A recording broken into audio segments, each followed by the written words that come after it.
Hello there, this is Virmire. Here's from Mass Effect 2007. Finished with the Argo Rove system, so onward to whatever's next that I haven't done yet. Which we shall see momentarily. Woo! And yeah, I know, I should probably edit everything down to be all just highlights and everything, I know. That's the joy, isn't it? Getting to have to cater to the ADHD stuff. Or, if you watch boring stuff, you don't. Whatever though. But yay, I'm boring. I get to help reduce ADHD rather than the opposite. Anyway, onward to the joy. And no, I'm not a medical anything. I'm just like, you train yourself however you feel like kind of thing. Horsehead Nebula, we've been there. Maroon Sea, let's see. And we've been to the Voyager Cluster and the Anakin Beta. So yep, I guess Maroon Sea is the one. And Caspian, Vostok, Matano,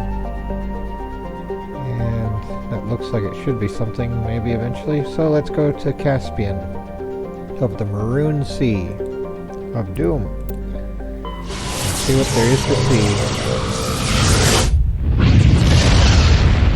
Anything from Admiral Hackett? Like, I don't mean to be a burden on you, but would you please do all my work? So MSV Cornucopia.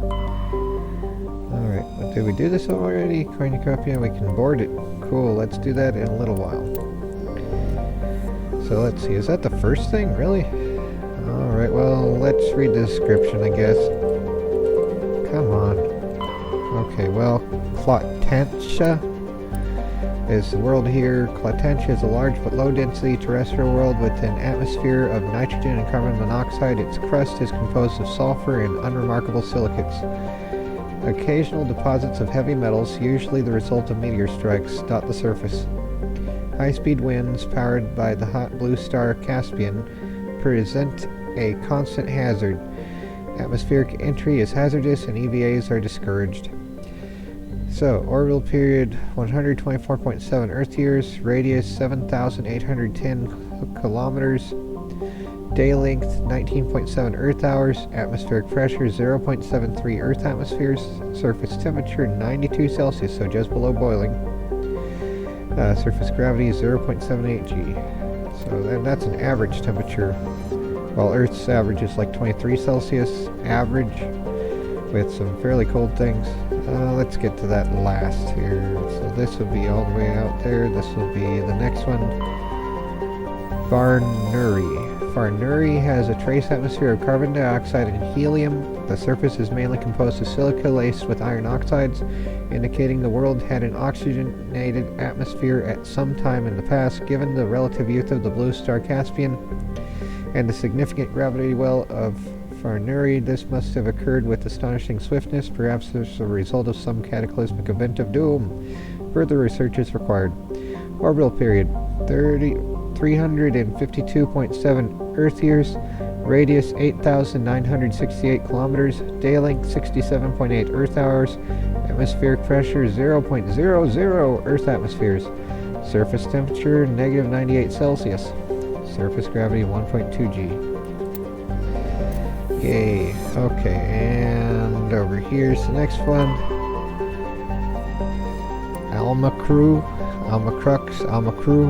Almacru, it has an atmosphere of methane and ethane. Despite its great distance from Caspian, the energetic young star heats the surface almost temperate levels. Thick ground fogs are common at the terminator, where water ice frozen during the long dark side meets the warm air masses from the day side. The crust is mainly composed of copper with deposits of sodium.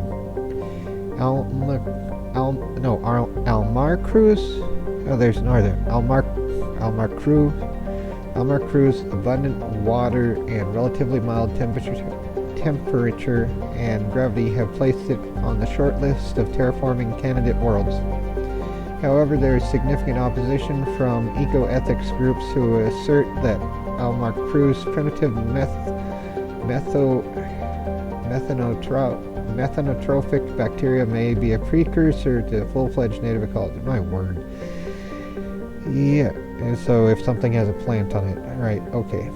Orbital period 584.1 Earth years. Radius 4,715 kilometers. Day length 64.7 Earth hours. Atmospheric pressure 0.76 Earth atmospheres. Surface temperature 31 Celsius. Surface gravity 0.78 G. Alright, and the last one, Antida. Antida is a standard hydrogen-helium gas giant. Its atmosphere is darkened by traces of sodium. It is one of the relatively few planets known with an orbital period of more than a millennium. Orbital period 1,296.1 Earth years. Radius 29,657 kilometers. Day length 12.8 Earth hours. Okay, and let's see about boarding the MSV Cornucopia of Durham. Actually, yeah, let's do that. I'll check the asteroid belt again to see if there's any shiny things, but probably not though. Alright, let's go. See if we have anything here to do. Leveling up anyway? Nope. Okay. Alright, onward to the joy of seeing what's here if we haven't seen it already. Doesn't seem like there's anything to do there. Hopefully no one traps me in there. Like, that can happen with the crew being like that, and you just have to reload pretty much. And that's a joy. In quotation marks. Like, I got stuck around a table in Executor Palin's office, and it's like, Tally, move. But nope. The AI here is Potato. So the Legendary Edition at least has the option of being able to tell the AI where to move, rather than have them just keep you stuck wherever you happen to be, because they don't know where you're gonna go or where you'd like them to go, apart from not blocking you, hopefully. But nope, left hand rule of mazes, so amazing. Oh my word, this is gonna be a Windows screensaver. It already was a Windows screensaver, the maze with yeah, there was a Windows Maze screensaver back in, like, for 98. Or was it 3.1 even had it, I think. But early on there was one of those, and the pipes and the Starfield one. I like the Starfield screensaver, which has nothing to do with the later game by the name, for anyone that's, like, popularizing the hate for that game. Hopefully the game's been made better by now. I probably won't be able to play it for a while, and when I have a computer that can run it, I'm so going to be running the Legendary Edition of this trilogy instead for a while, though I'll still get to it. And Outer Worlds also is one I want to play again as well, which I only played on the Nintendo Switch by myself before.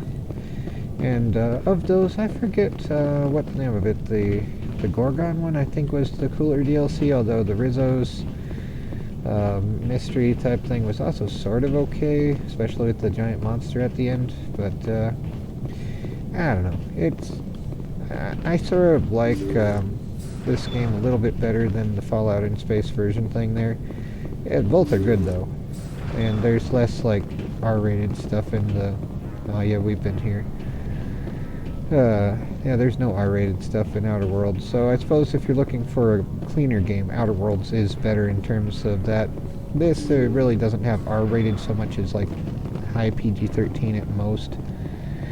Although Mass Effect Andromeda apparently has closer to R-rated, so caveat emptor. Either way, you know, it's not as bad as like what the thing was there. According to the log files, the ship was out near the Perseus Veil. Looks like they found some kind of alien artifact. They brought it on board, and then... Her eyes look like... This is really weird, Shepard. Scary. They plotted a course straight into the Perseus Veil, like they wanted the Geth to find them. She looks like a Asgard, at least with that kind of thing. What else do the logs say? The entries don't make a lot of sense after that. It's like the captain's mind was falling apart. I don't see anything about how they got back into human territory. Yeah. The Geth turned them into husks and left the ship where someone would find it, trying to show us what happens to organics dumb enough to enter the Veil. Yep, that's what it said last time, basically. I forgot who I brought with me. I think Liara, but it's, haven't really seen Tally's face up close like that before. That's a little scary. I think, yeah, what was it, though, for when they first made Mass Effect 2 and she left a picture there, it was just some random lady's thing with a little bit of editing. Like on Instagram or something, someone took a photo off of there and edited a little, and later they changed it up to be a proper thing, but it's still like, they might as well have done like getting artwork from DeviantArt after a point. But yeah, I don't know. That's one of the not as great things they did, which, you know, I suppose everyone gets lazy sometimes, but yeah. But yeah, those almond-shaped pitch black eyes, that's a little scary to me. At least she's not like Short, though. Short is also scary to me. Anyway, let's save so I don't have to redo anything. Not like anything's really been done that much at the moment, but still, save early, save often. And where the heck were we? Let's see again. It was the Maroon Sea and Caspian, right? So, well, the cornucopia particularly there, but yeah, this was Caspian of the Maroon Sea. Out here. In the galaxy. Dun dun dun. The galaxy of doom. Anyway. Take care. And try to not go crazy.